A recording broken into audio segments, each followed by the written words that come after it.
everybody, it's already noon on Wednesday. Happy hump day. Managed to get up early today and go swimming, and it started the day off a lot better. So I'm going to try and incorporate that and the running. So I'm building on what I was already doing.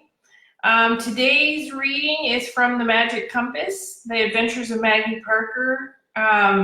Particular fondness for this one. The sister in it is based on my late sister Diana.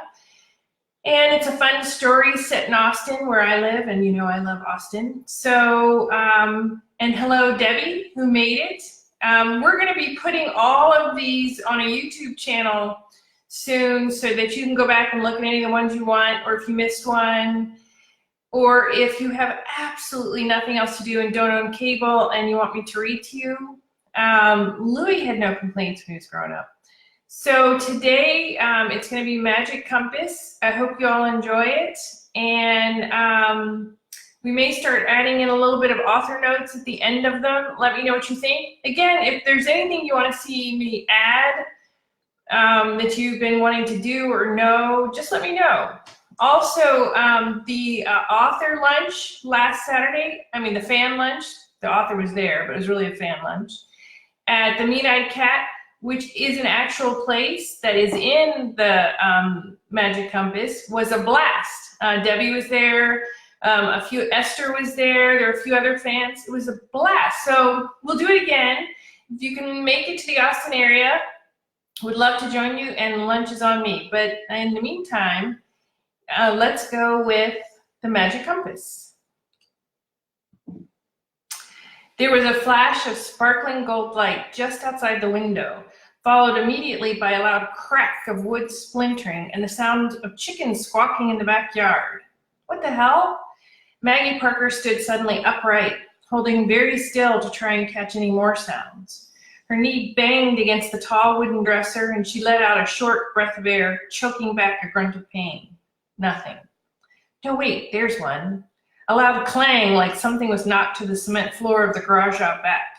She looked out the window, down in the direction of the small garage at the back of her yard. Someone darted past the window, followed by another streak of gold light. Oh, come on. She let the words out slowly, sucking in her bottom lip, even as her reflexes took over. 4 solid years as a robbery detective will do that to a body. Maggie easily dove across her bed and landed on her feet, sliding open the drawer in the nightstand. She scooped up her 9mm service weapon and ran for the stairs in one fluid motion. The toe of her running shoe caught on the cracked wooden tread, third from the bottom, but she caught herself and leaped down the last few, already building up speed. Really have to fix that someday, she mumbled as her hand took the corner, moving faster. Out the back door she went, across the small patch of grass, turned yellow in what passed for winter in Austin, Texas, cold air filling her lungs. She jogged past the chicken coop. Only the 2 white feathery Brahma raised their heads to look at her, squawking before going back to pecking at the ground. The 8 other chickens were warmly nesting in the coop. In a matter of moments, she was in the side door of the garage, quickly taking note of the jimmied lock. Her trained eye told her it was done by someone with some skill. She raised her gun, placing herself by the door in the confined quarters. Whoever you are, you're not going anywhere. Picked the wrong house, dude. The metal shelves jostled as a rubber mallet and pliers slid off and hit the hard concrete. She raised her gun, keeping her breathing even. Let's not make this any more complicated. Do the right thing and come up with your hands raised over your head. Son of a centaur. It was a deep, rumbling voice, clearly frustrated. Sounded like he smoked way too many cigarettes. He was muttering something else, but Maggie couldn't make out the words. A strong odor of damp earth hit her in the face as the man came into the center of the room, his arms by his side. He was no more than 5 feet tall, with only a rim of gray hair on his shiny bald head, and baggy blue pants covered in dirt, held up by striped suspenders over a green wool sweater. Maggie relaxed just a little. She arched an eyebrow, even as she looked to make sure he didn't have an accomplice. Were you looking for a warm place to hang out? This isn't a shelter, but I can help you find a place. The slight old man huffed in anger and balled his hands into fists. That again! These are decent enough clothes. His words came out in a whistle through his jutting front teeth. He patted the pockets of his pants, releasing another wave of the mossy smell. I'm not homeless, pea-brain. Maggie cocked her head to the side, still holding up her gun. Okay, name calling. Very nice. Well, which one of us is about to get arrested, asshole? Asshole is just a nickname. My friends call me Bernie. He spat the words out, his face flushed. You can keep calling me asshole. Bernie, you're an odd combo for a criminal. You broke in here like you've done this before, but you've been banging around like you left your glasses somewhere. He cut her off, waving his arms. I have never needed glasses. Slipped on that grease stain. He looked back over his shoulder and back at her. Place needs a good straightening up if you ask me. No one is asking. And from the looks of things, you caused most of the mess. Maggie lowered her gun, letting out a deep breath. Look, Bernie, I'm gonna need an explanation. She waved her hand at the mess in the garage. Your training, I suppose, he muttered, taking a small step to his right. Maggie furrowed her brow, tucking a long strand of brown hair behind an ear. Do we know each other? Her shoulders dropped down a little. Oh, geez, are you one of my mother's friends? Was she doing another white lady sweat lodge? Are you high on something? She shook her head. That collection of people she has in her house, no offense. None taken. I'm not one of them, he grumbled.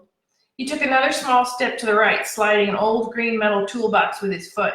Half of the tools were already spilled out onto the floor. Maggie looked at the toolbox and up at Bernie. That was the clang she had heard earlier. What the hell are you doing with Poppy's toolbox? You break in here to steal some old tools? An ache centered in her chest. The tools were the only thing her grandfather had left her in his will last year.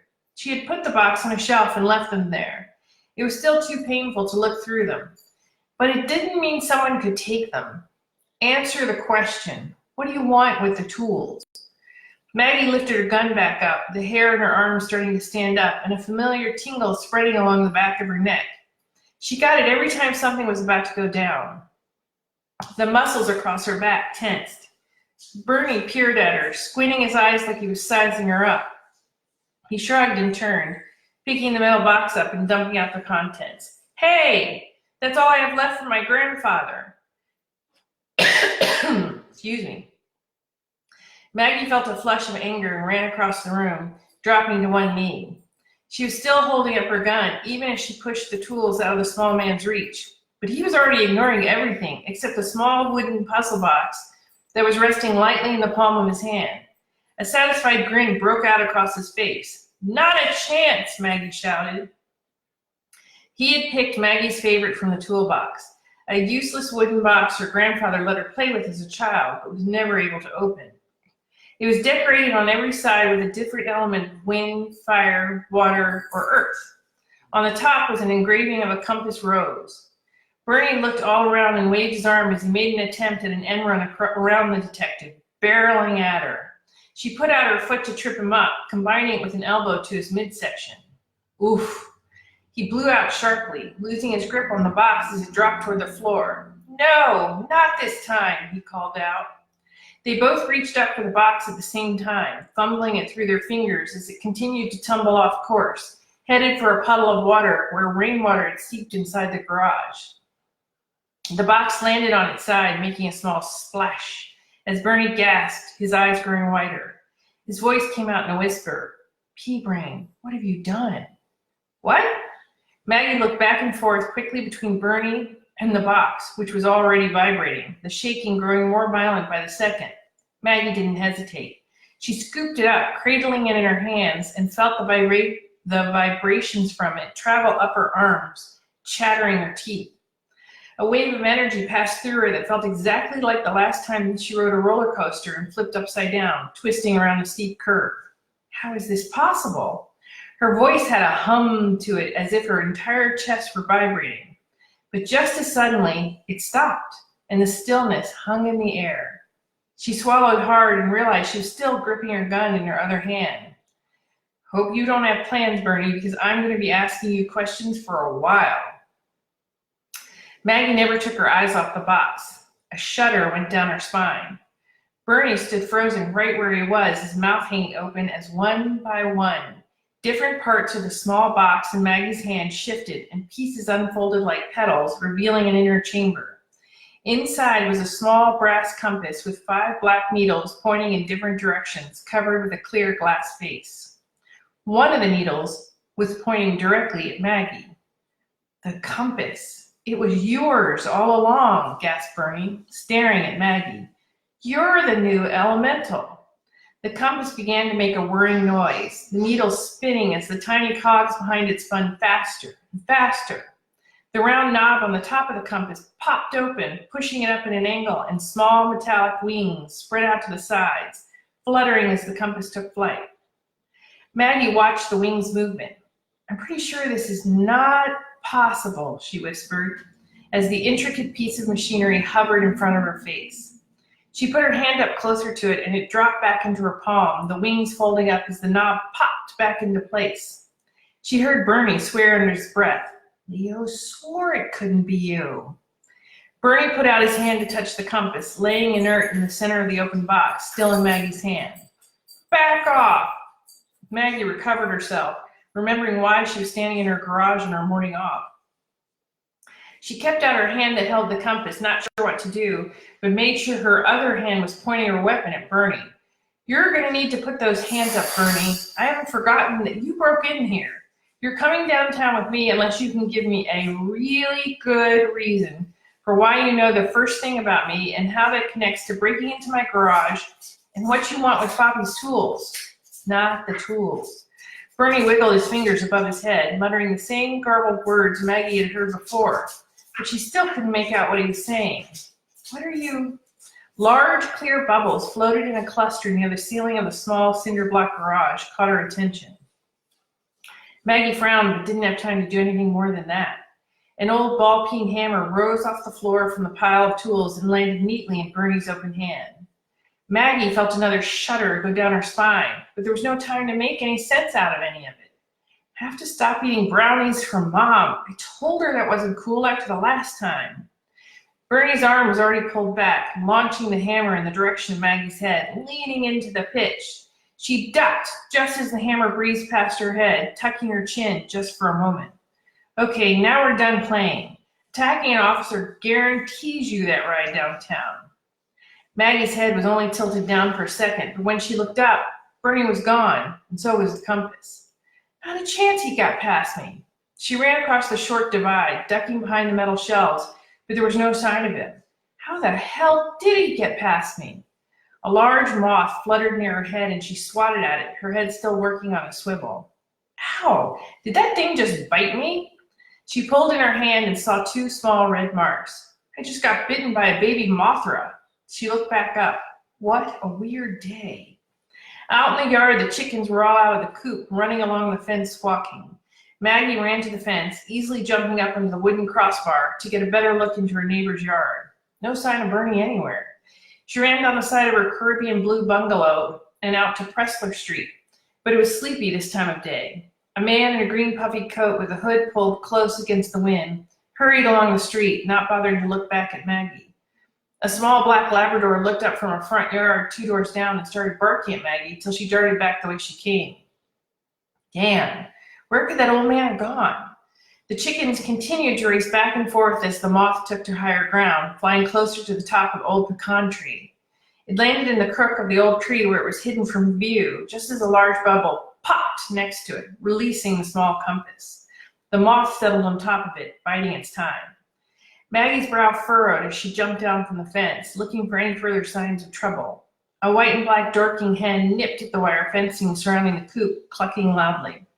Calm down, Gertie. The trouble's already passed. She let out a sigh, one hand on her hip. Best alarm system there is in my own backyard, and that asshole got in and got out without a peep from any one of you. Damn, what the hell just happened? She rubbed the marks on her wrist. Did a compass really fly? That is a snippet from The Magic Compass. Hello, everybody. Hi, Nancy. Nancy was at the lunch as well. Hi, Dan and John and Diane, who I don't think has missed one of these readings. Hope you guys brought your lunch, or if you're in Europe, dinner. And I hope you enjoyed The Magic Compass. And I will talk to you guys later. If you're not in the Facebook group, think about joining us. We're starting the Pea Brain Society. Everybody who came to the lunch got samples to try and to write about to let you guys know what it's like. And soon there'll be an email about the lunchbox collectible and what'll be inside of it. So talk to you soon. Have a great day, and I'll see you here tomorrow around the same time. And on Flashback Friday, we'll be doing Waking Magic, one of the OGs from Orange Heron, and that ought to be fun too. So I will see you guys soon.